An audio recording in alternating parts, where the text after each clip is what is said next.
rêve du Québec et personne n'a oublié ses souliers verts.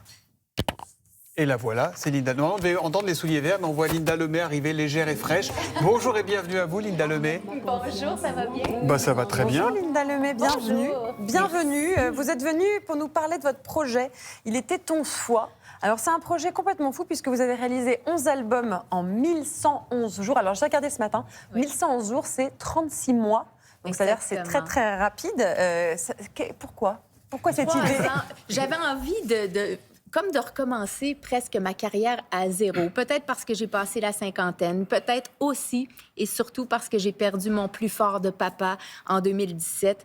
Puis ça m'a fait réaliser que la vie allait vite puis qu'il fallait vivre maintenant ce qu'on avait envie de vivre. Et je sentais que je débordais d'inspiration. Alors j'avais plein d'histoires à raconter et je les ai racontées tout de suite parce que je ne sais pas ce que demain me réserve. Alors voilà. Il n'y a jamais un moment donné où vous avez été en manque d'inspiration. Au contraire, ça vous a été nourri par votre propre inspiration? Oui, ça m'a vraiment stimulé de me lancer un défi complètement fou. Et j'ai toujours pensé que la folie, ben ça me définit bien, mais c'est une belle folie et très créative. Vous êtes très à contre-courant de l'image des artistes. En général, ils arrivent, ils disent ah, c'est dur, j'avais la feuille blanche, c'était compliqué, je me grattais la tête, ça sortait pas. Et vous, là, il vous faut pas beaucoup de temps pour créer. C'est quoi la recette pour être tellement productive? Comment on fait?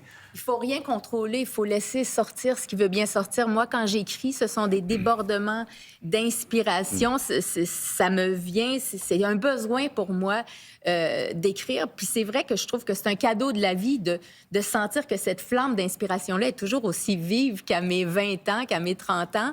Donc, de sentir qu'elle est là, puis qu'elle est là pour longtemps encore. Ça fait combien de chansons au total? Pour le projet, c'était 121 chansons et plus, parce qu'il y a comme 11 bonus aussi qui sont des collaborations et tout ça. Et vous les connaissez toutes par cœur?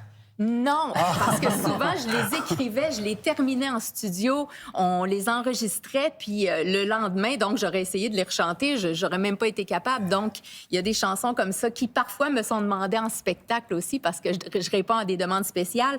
Et puis, mon Dieu, il faut que je les apprenne la veille du spectacle pour être capable de les faire. Alors, vous avez dit, il y a 11 bonus, 11 albums en 1111 jours. Vous avez un truc avec le chiffre 11? Ben, en fait, c'était un hasard parce qu'au départ... C'est un hasard parce que ma fille était en 6e année lorsque j'ai eu le flash de faire ce grand projet-là.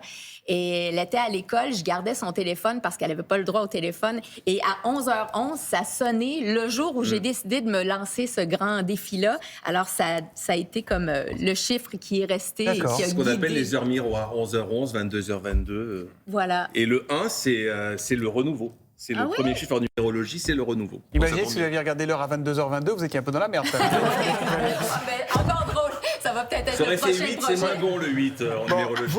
Vous jouez, vous dansez avec les mots comme personne. Je vous propose qu'on écoute quelques notes de Nausée à bon. Oui. Nausée à bon, extrait de Il était 11 fois. Voici quelques notes de Linda Lemay. Ça prend plein de monde pour faire un monde, toutes sortes d'égos puis de caractères. Il y a des grands blonds puis des petites rondes. En général, tout le monde veut plaire. Tout le monde a un jardin secret. Là-dedans, ça sent toutes sortes d'affaires. Il y en a qui gardent pas les secrets, qui se promènent le jardin à l'air. Le petit Johnny, c'est des aisselles, une de chaque part de son Alors justement, dos. le petit Johnny, parce que dans cette chanson, vous parlez du petit Johnny, de sa sueur. Il y a un autre Johnny qui transpirait lui aussi beaucoup, que vous aimez tout particulièrement. Oh oui, j'aurais bu sa sueur avec grand D'ailleurs, je l'ai peut-être même fait parce qu'une des dernières rencontres que j'ai eues avec Johnny Hallyday, qui est mon idole depuis que j'ai l'âge de 9 ans, quand j'avais 9 ans, donc j'ai vu un reportage à la télé, je suis tombée en amour avec cet homme-là. Je suis tombé en Regardez, amour. on a un tout petit cadeau pour vous. Vous avez dû le voir, mais regardez, c'est cette vidéo. Se fait douce, C'est celle-là que j'avais ton entendue. corps se fait dur, quand le ciel dans tes yeux, d'un seul coup n'est plus pur. Quand tes mains voudraient bien, Il est parfait. quand tes doigts n'osent pas. Quelle a été votre réaction la première fois que vous avez entendu cette chanson? Parce que visiblement, elle vous procure quelque chose. Oui, ben c'est la première, je pense, que j'ai découverte. C'était lors d'un documentaire à la télé. Et puis, c'était ma tante Thérèse voulait écouter son documentaire. Je savais pas du tout c'était qui. Quand je l'ai vu sur scène avec les filles qui étaient là, qui essayaient d'y arracher ses pantalons, et lui qui suait sur le public comme ça, qui était totalement investi dans son interprétation, moi, ça m'a bouleversée, ça m'a charmée. Et encore aujourd'hui, ça me fait le même effet. Ils sont rares, les artistes de cette envergure. Et c'est vrai que du coup, dès que vous êtes arrivé à Paris, à l'âge de 20 ans, vous avez dit « hop, je vais le voir en concert ». C'était une obsession chez vous? Et vous avez réussi à rencontrer au bout de combien de temps, en fait, Johnny? Ben, j'ai eu de la chance parce que j'étais là lorsqu'il faisait Bercy. Et puis, j'avais eu une façon, un contact pour aller assister aux répétitions. Puis après ça, ben, la vraie rencontre a eu lieu en 2000. Beaucoup plus tard, j'étais déjà devenue une chanteuse connue. Alors, c'est à ce moment-là. Chanter avec lui après, alors? Non, mais jamais j'aurais osé chanter avec lui, avec ma petite voix de canard, puis lui, sa voix qui prenait toute la place.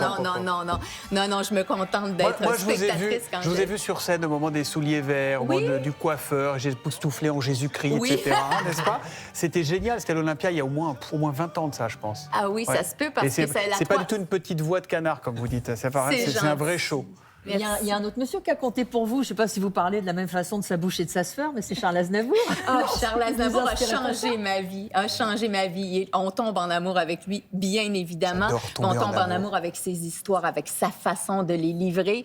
Et lui, il a changé ma vie. Ça a été une rencontre il vous a marquante. découverte à Montreux, c'est ça, en 96? À Montreux, en 96. J'avais chanté 2 chansons de Charles Trenet. C'était pour un hommage à Charles Trenet. Et puis, j'avais chanté une des miennes. Il y avait tout plein d'artistes qui rendaient hommage à Charles Trenet et on avait l'occasion de chanter une de nos chansons. Et c'est là que Charles Aznavour, qui était accompagné aussi de Gérard Davoust, qui est devenu mon ami, mon mentor, ces 2 grands hommes-là ont changé ma vie, ils m'ont fait confiance en découvrant la chanson La Visite. Je veux pas de visite, parce que la visite, ça parle fort, c'est ça? Je jamais d'accord, parce que j'ai pas une grosse façon, parce que j'ai pas de plat de bonbons, parce que j'ai pas de conversation, je veux pas de visite. Eh bien, Gérard Davoust, que vous évoquiez à l'instant, figurez-vous qu'il a un petit message pour vous ce matin, il est là. Ah oui? Ah oui. Bonjour, tu vas bien, j'espère. Question de mémoire, Malinda. Est-ce que tu te souviens à quelle occasion Charles Aznavour et moi-même sommes montés sur ta scène à l'Olympia, à la fin de ton concert, pour quelque chose dont tu te souviens peut-être? C'était quoi? Alors, c'était quoi? J'ai reçu l'insigne de chevalier des arts et des lettres. C'est Charles Aznavour, donc accompagné par Gérard Davoust. Charles Aznavour m'a épinglé, comme il aimait si bien le dire. Là. Il m'a offert cet honneur-là. Et vous y serez de retour sur la scène de l'Olympia pour la 64e fois, le 18 décembre prochain à Paris. C'est Alors, fou, hein? Linda Lemay, vous êtes totalement fan de Johnny Hallyday. Oui. Est-ce que vous savez que vous avez une fan incroyable? C'est votre femme numéro 1. En France. Elle s'appelle Najat Vallaud-Belkacem. Elle a été ministre de l'Éducation nationale, figurez-vous. Ah oui! Et elle a une question à vous poser.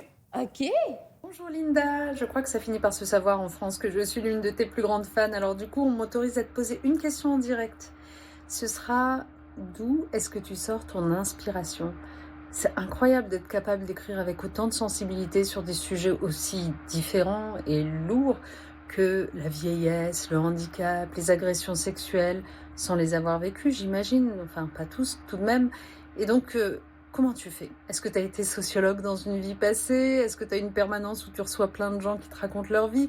Vraiment, ça m'intéresse. Merci beaucoup et à très vite. Ah, c'est gentil. C'est la classe quand même. C'est fou, mon Dieu, j'arrive pas à croire que mes chansons voyagent autant puis atteignent autant de cœurs.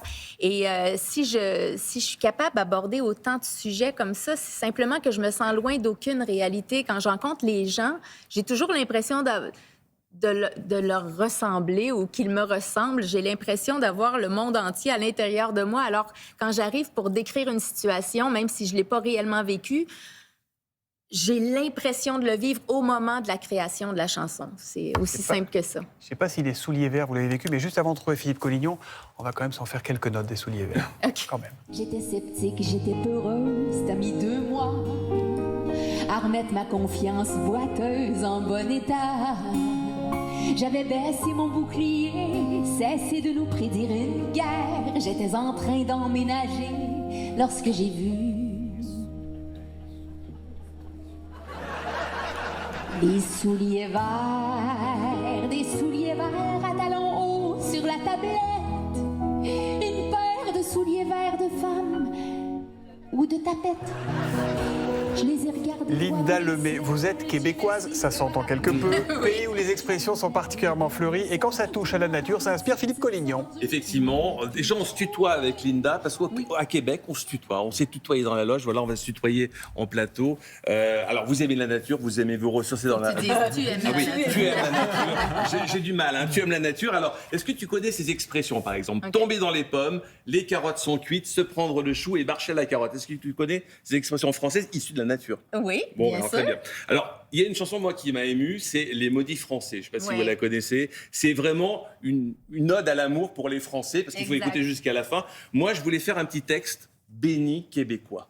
OK. Voilà. Alors, je vais prendre des expressions québécoises, et puis on va essayer de faire... J'ai fait un petit texte, un début, un milieu, une fin, on va voir si ça va bien. Si ça se tient. Alors, les amis, je vais un peu vous taquiner ce matin. Attention, ne pas confondre avec bitcher. Hein.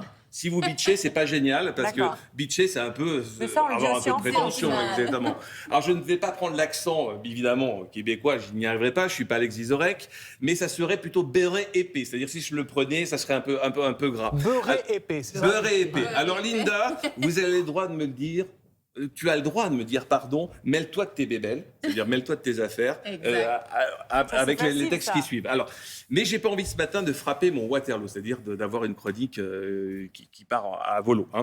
Je suis du genre, et ça vient peut-être de mon tempérament de jardinier, de ne pas niaiser avec le puc. Niaiser avec la POC. Ça veut dire quoi, niaiser avec la POC? Niaiser avec la POC. Ben, c'est comme de tourner autour, de perdre son temps un petit peu. Alors, je pourrais vous parler jardin ce matin, mais les bibites sont au repos cet hiver.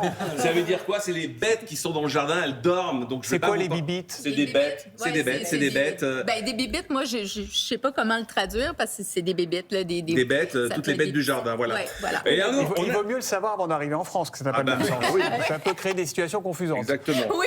Alors, j'aurais pu vous dire tabernacle ou caribou, mais on va prendre des expressions qui sortent de l'ordinaire. Alors, vous avez décidé de ne plus être à côté de la traque.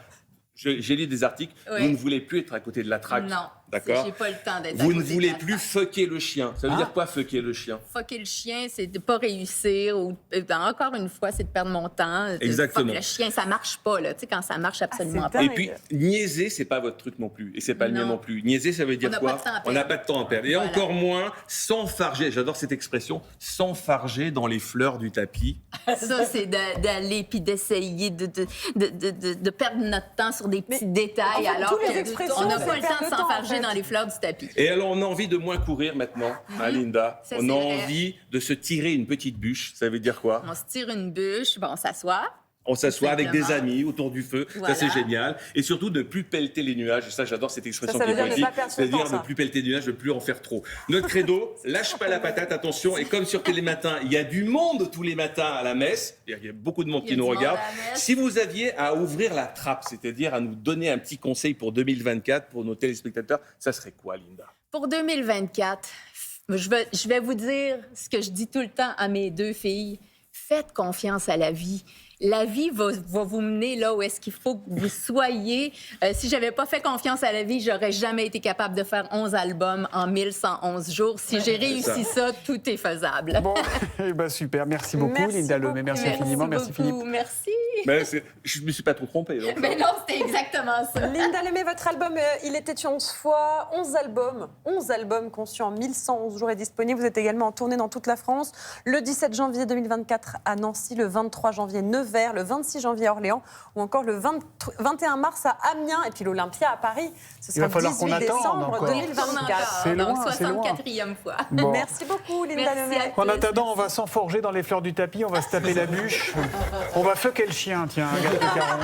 On va pas fucker le chien. On va pas fucker le chien, justement. Suivez, Thomas. Comment ça va? Sensible. Ah, alors dans un instant, la maison des maternelles. Restez sur France 2. Tout à coup, vous allez voir, la lumière va apparaître sur votre écran. Parce que vous trouviez que Linda n'était pas lumineuse ce matin, c'est ça, vous avez un truc à lui dire? En le disant, je me suis dit, là, tu t'embarques dans un truc, ma fille, arrête-toi. Je ne me suis pas arrêtée, voilà, c'est tout. Ah, Elle a foqué le chien. Elle a foqué le chien, voilà. Et ben voilà. Et ben merci en tout cas, merci à tous. On se retrouve demain matin. À demain, la maison des maternelles tout de suite. Salut. Gros bec. Beau bec.